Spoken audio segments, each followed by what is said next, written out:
माघ मास महात्म्य 23वां अध्याय। गुरुर्ब्रह्मा गुरुर्विष्णु गुरुर्देवो महेश्वरा गुरुर साक्षात परब्रह्म तस्मै श्री गुरुवे नमः। बोले गणेश जी महाराज की जय। एक बार एक बुढ़िया थी। वह मिट्टी के गणेश जी की पूजा क्या करती थी। रोज बनाती थी, रोज गल जाते थे। एक दिन बुढ़िया ने देखा कि एक सेठ का मकान बन रहा है। वह मिस्त्री के पास गई और बोली, भैया मेरा पत्थर का गणेश गढ़ दो। मिस्त्री बोला कि जब तक हम तेरा पत्थर का गणेश गढ़ेंगे जब तक पूरी दीवार नहीं चिन लेंगे। बुढ़िया बोली कि राम करे तुम्हारी दीवार टेढ़ी हो जाए। ऐसा कह के बुढ़िया चली गई। शाम को सेठ आए तो उसने पूछा कि आज कुछ भी काम नहीं किया। तो मिस्त्री बोला कि एक बुढ़िया आई थी, कह रही थी मेरा पत्थर का गणेश गढ़ दो। हमने नहीं गढ़ा तो कह गई तुम्हारी दीवार टेढ़ी हो जाए। तब से दीवार टेढ़ी हो जाती है, ढानी पड़ती है। सेठ ने बुढ़िया को बुलवाया और कहा कि हम तुम्हारे सोने के गणेश जी गढ़वा देंगे, तुम्हारी दीवार सीधी करा दो। सेठ ने बुढ़िया को सोने के गणेश जी गढ़वा दिए। उसकी दीवार सीधी हो गई। जैसे सेठ के बेड़े काम सीधे करे ऐसे हम सबके करना। कहते सुनते ओंकारा भरने वालों के करना। बोली गणेश जी महाराज की जय।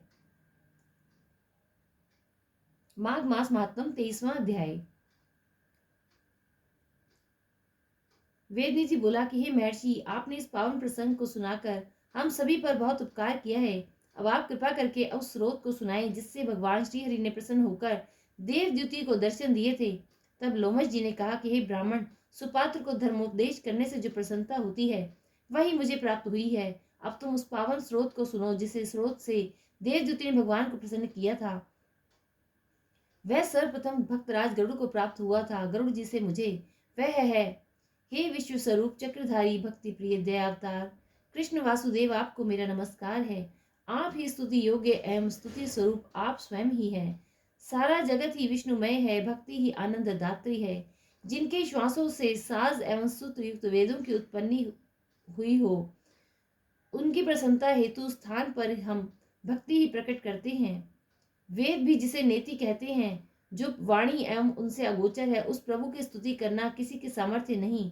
त्रिदेव आप स्वयं हैं। ब्रह्मा बनकर उत्पन्न करते हो, विष्णु रूप में पालते हो और शिव रूप से संहार करते हो।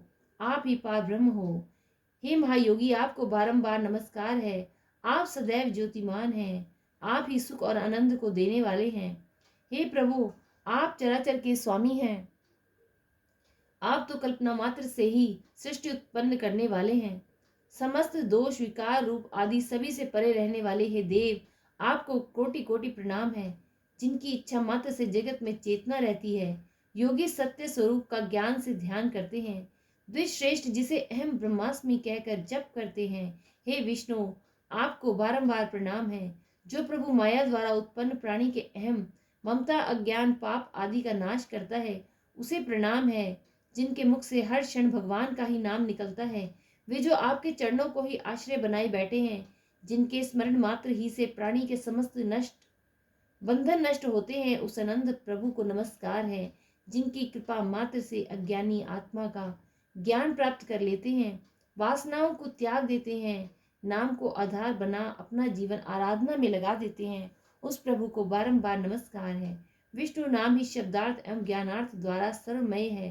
वेद के नारायण ही ब्रह्मांड के पालक हैं। सत्य के आधार स्वरूप हे प्रभु, आपको मेरा नमस्कार है। जो धर्म रक्षार्थ जड़ से तन में निवास करता है, जो धर्म रक्षार्थ अवतार धारण करता है, जिसके ज्योति प्राणी मात्र से ही आत्मा स्वरूप विराजमान है, उन प्रभु को मेरा नमस्कार है। हे सर्वज्ञ, आपने एक होते हुए भी अनेक स्वरूपों में रूपों को प्रकट किया है। कण कण में व्याप्त होते हुए भी प्राणी की माया में भरमा रखा है। स्पष्ट रहने वाले प्रभु को मेरा नमस्कार है। आपने ही जगत की रचना की है। माया में पड़ा प्राणी आपके स्वरूप को नहीं पहचान सकता। चराचर और माया में रहते हुए भी आप सबसे अलग रहते हो, उन प्रभु को मेरा प्रणाम है। चारवाक पंच तत्वों के मिश्रण से उत्पन्न जिस चेतन की उपासना करते हैं, उसे सौगत तर्क द्वारा क्षण भंगुरा बुद्धि बुद्धि कहते हैं। जैन परिणाम स्वरूप मानते हैं। सौ के प्रकृति से अलग पुरुष हैं। उपनिषद समस्त आधार रहित मानती है। हे दिव्य पुरुष, आपको मेरा प्रणाम है। समस्त चराचर के स्वामी मैं आपकी शरण में हूँ। अग्नि छवि इंद्र हवन यज्ञ मंत्र क्रिया फल सभी कुछ आप ही आस्ति नास्ति है। समस्त जगत के कारण रूप आप ही मेरे आश्रय हो। आप ही भक्ति में आपकी भक्ति में मैं रम चुका हूँ। आपकी शरण में आया महानतम पापी भी पाप मुक्त हो जाता है।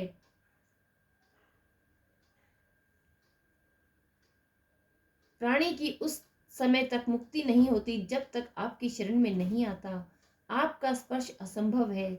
संग और मोह से रहित मुनिजन ही आपको पाते हैं। ऐसे दयालु भगवान, आपको मेरा नमस्कार है। प्रभु कृपा से प्राप्त सुख, सौभाग्य, ऐश्वर्य, मोक्ष एवं लक्ष्मी प्राप्त होती है। इन सभी के स्वामी प्रभु को नमस्कार है। जन्मादि भावों से रहित काम, क्रोध, लोभ, मोह, अहंकार, द्वेष से दूर रहने वाले हरि को मेरा नमस्कार है। जो भगवान अज्ञान, अविद्या, पाप का नाश करने में समर्थ है, उस प्रभु को नमस्कार है। चराचर में व्याप्त सत्य स्वरूप, मुझ पर प्रसन्न होकर मुझे दर्शन दें। हे विप्र, इस स्रोत के पाठ द्वारा ही देवदूती ने भगवान को प्रसन्न कर दर्शन प्राप्त किए थे। वह इसी स्रोत का पाठ करता रहा। इस स्रोत के श्रवण अथवा कीर्तन से प्राणी को अश्वमेध यज्ञ की फल की प्राप्ति होती है। ब्राह्मण को आत्मविद्या की प्राप्ति होती है।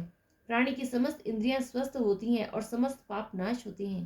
प्राणी को वैकुंठ की प्राप्ति होती है, जिस नित्य पाठ करने से पुत्र, पौत्र, पौत्रधन आदि की वृद्धि होती है। धर्म, अर्थ, काम, मोक्ष में से इच्छित कामना प्राप्त होती है। इसे श्रवण करने से बुद्धि निर्मल होती है, पापों का नाश होता है, दुष्ट ग्रहों की शांति होती है, समस्त व्यापी नष्ट हो जाती है। द्विजातियों को इसका पाठ अवश्य करना चाहिए। ग्रह, नक्षत्र, राजा एवं चोरों के भय से मुक्त होने के लिए इस पाठ को अवश्य करें। इसके पाठ से भूत प्रेत आदि का भय नष्ट होता है। वह निर्विकार रहित होता है। प्राणी की सारी चिंताएं दूर होती हैं। इसे पवित्र योग सार स्रोत कहते हैं। प्रतिदिन इसका पाठ करने से प्राणी दोनों लोकों में सुख पाता है। वह अंत समय बैकुंठ को जाता है। यही पाप नाशक स्रोत है। माघ मास महात्म 23वां अध्याय संपूर्ण। बोलो विष्णु भगवान की जय। लक्ष्मी माता की जय।